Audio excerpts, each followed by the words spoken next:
Babe, do you want to do the at least trend? You sure about this? You're not gonna get mad? No, not at all. Aight. You go first. At least I have friends. At least I have a job. At least I didn't f my dog. At least I have a car. At least I didn't sniff a bus seat. At least I didn't fart into my grandpa's breathing machine. At least I wash my hands after pooping. At least I don't f every man I talk to. At least I'm not shorter than 6 foot as a man. At least I'm not 6 foot horizontally as a woman. At least I don't have to hide when my father comes home. At least a rowboat can support me. At least I don't have a toxic girlfriend. At least I don't cause earthquakes when I walk. At least I didn't get caught scratching my bum, sniffing my fingers, then licking them. At least my family doesn't have a pee drawer. At least my father didn't leave me. At least I don't have the body shape of Lizzo. At least I'm not stinky. At least I'm not a ginger. At least I don't have crippling mommy issues and pass away at the thought of being called mommy's good boy. At least I don't have a weird-ass looking chocolate starfish. At least my family packed me school lunches. At least I didn't get kicked out of the house for 6 months when I was 12. At least my family loves me. Really? At least my mom didn't commit deletion.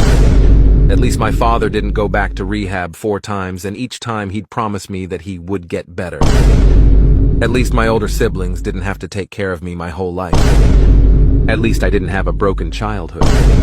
Hello? It's your turn, by the way.